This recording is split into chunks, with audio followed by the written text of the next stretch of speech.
समझ गया कि कोई चोर आता है रात्रि में और आकर के चोरी कर जाता है। हाथ में लकुटी लेके बैठूंगा, जैसे ही मिलेगा उसकी खूब जोर से धुनाई करूंगा। देख लिया इसने, जैसे ही लाठी लेकर के पीछे दौड़ा, लकुटी लेकर, रुक जा चोर चोर चोर। तिरुपति बालाजी के दर्शन किए, चित्र में भी जिन्होंने किए हों, उनकी ठोड़ी पर यहां एक श्वेत श्वेत एक कपूर मिश्रित एक औषधि लगाई जाती है। क्यों? कहते हैं तिरुपति, ऊपर तिरुमला जो है वो पहाड़ पर है, नीचे तिरुपति है। और तिरुपति में एक वैष्णव अपनी गौशाला में गायों का दूध निकाल के नित्य लेके जाते थे। पैदल चढ़ के इतने भारी दूध के उन पात्रों को कंधे पर लाद के ऊपर लेके जाते और श्री वेंकटेश भगवान को दूध का भोग, जो भी सामग्री बनती, या घी भी निकलना हो, छाछ बननी हो, मक्खन निकलना हो, सब उसी दूध से होता था। इतनी संख्या में दूध लेकर के नीचे से जाते। ठाकुर जी ने उनसे एक बार प्रकट होकर के कहा, देखो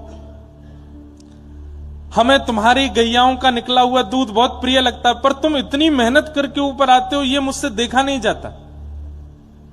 तो बोले क्या करूं? बोले तुम मत आया करो, अब मत आया करो, हम अपनी व्यवस्था ऊपर कर लेंगे। हम वेंकटाधिपति हैं, लक्ष्मीपति हैं, कहीं ना कहीं से हमारी व्यवस्था हो जाएगी, आप ऊपर मत आया करो।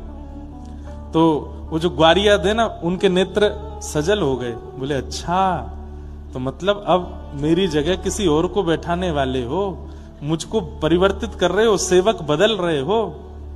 वही बात वो ग्वारिया कहने लगा वेंकटेश भगवान से कि नाथ, आपको मुझसे अच्छा कोई सेवक मिल गया है क्या, जो मेरी से? नहीं नहीं नहीं, ऐसी कोई बात नहीं है, बस तुम अब वयोवृद्ध हो गए हो, इतनी ऊपर चढ़ के आते हो, इसलिए हम कह रहे हैं कि तुम मत आया करो।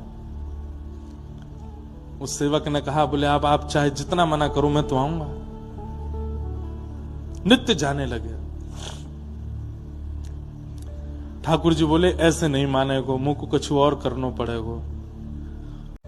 ठाकुर जी बोले ऐसे नहीं मानेगो, मुंह को कुछ और करना पड़ेगा।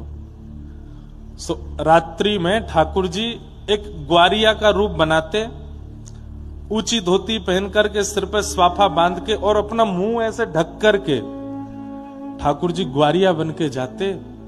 और जैसे ही वो ग्वारिया जिसकी गौशाला थी वो सो जाता, ठाकुर जी जाते और सब गैयाओं को खड़ा करके थन में मुख लगा करके सबका दूध पियाते। दूसरे दिन उसने सुबह जैसे ही दूध निकाला तो एक गैया का भी दूध नहीं मिला। चिंतित हो गया, इतनी सारी गैया मेरी, इनका दूध गया कहां? ठाकुर जी आके पी जाते रात में। और ठाकुर जी स्वयं आते, आकर के गैयाओं का स्पर्श करते तो गैया इतनी मंत्रमुग्ध हो जाती कि कुछ ना रम्माती ना चिल्लाती, कुछ नहीं कहती, ठाकुर जी को दूध पीने देती। सबको दूध पी के ठाकुर जी चले जाते। एक दिन निकला, 2 दिन निकले, 3 दिन निकल गए, दूध मिल ही नहीं रहा है। वो ग्वारिया सोचने लगा, मेरी गैया चरने जाती हैं, खूब प्रेम से चारा चरती हैं, पर दूध क्यों नहीं हो रहा है? और एकाध को नहीं हो, समझ में आती बात, एक गैया की भी दूध नहीं है। समझ गया कि कोई चोर आता है रात्रि में और आकर के चोरी कर जाता है। आज रात में सोने का बहाना बनाऊंगा, हाथ में लकुटी लेके बैठूंगा, जैसे ही मिलेगा उसकी खूब जोर से धुनाई करूंगा। आज रात में सोने का बहाना बनाऊंगा, हाथ में लकुटी लेके बैठूंगा, जैसे ही मिलेगा उसकी खूब जोर से धुनाई करूंगा।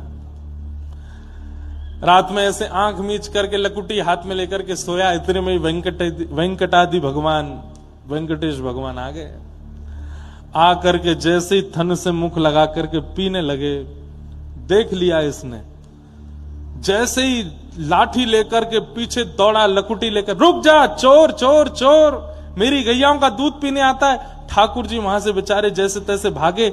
अब ठाकुर जी इतनी जोर से भागे, वो पकड़ तो पा नहीं रहा था, तो उसने अपनी लकुटी ऐसे घुमाई और जोर से घुमा करके मारी। ठाकुर जी उसी समय पीछे देख रहे थे कि ज्यादा पास तो नहीं आ गए। इतने में लकुटी आकर के यहीं लगी ठोड़ी पे। ठाकुर जी जैसे तैसे वहां से भाग करके ऊपर जाकर के खड़े हो गए तिरुपति भगवान।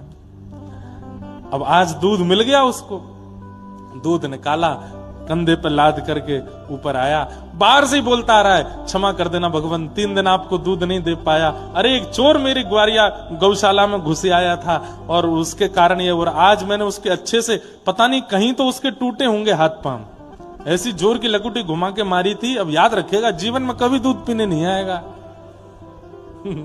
ठाकुर जी मंद मंद मुस्कुरा रहे थे, बोले अच्छा। उसने आकर के प्रणाम, ठाकुर जी मंद मंद मुस्कुरा रहे थे, बोले अच्छा। उसने आकर के प्रणाम किया, दूध भोग सामने रखा। जैसे ठाकुर जी की झांकी देखी, ठोड़ी में से रक्त निकल रहा था, नेत्र सजल हो गए, घबरा गया। बोले जय जय, ये आपको किसने मारा? ये इतनी श्रम कैसे हुआ आपकी थोड़ी पे? भगवान बोले छोड़ो, अब रहने दो, क्या बताएं? नहीं नहीं बताओ। वो इंद्र भी होगा तो मैं स्वर्ग में जाकर के खींच के लाऊंगा उसको। किसने मारा आपको, बताओ। ठाकुर जी बोले रहने दो, मत पूछो। भगवान एक बार नाम तो लीजिए आप उसका, कौन व्यक्ति है? तिरुपति का है, तिरुपति तिरुमला का है। तो ठाकुर जी बोले अच्छा, हमारे नगर के किसी व्यक्ति ने ऐसा किया? नाम बताइए आप, तुरंत नाम बताइए। ठाकुर जी बोले वो खम्भ में जाके देखो, वहां उसका नाम लिखा है। उस खंबे में प्रतिबिंब लगा था, शीशा लगा था। उसने जाकर के देखा तो वहां नाम वाम तो नहीं, उसी का शक्ल दिखने लगी। कहां है भगवान? यहां तो कोई नहीं। बोले कुछ दिख रहा है? बोले ये तो प्रतिबिंब है, इसमें मैं ही दिख रहा हूं। बोले हाँ, इसने ही मारा है। ठाकुर जी बोले इसने ही मारा है। चरणों में गिर गए, रोने लगे। बोले नाथ मैंने ऐसा नहीं किया। बोले 3 दिन से चोर आ रहा था? बोले हाँ। बोले तुमने एक बात विचार नहीं की? बोले क्या? हजारों गायों का एक व्यक्ति दूध कैसे पी सकता है?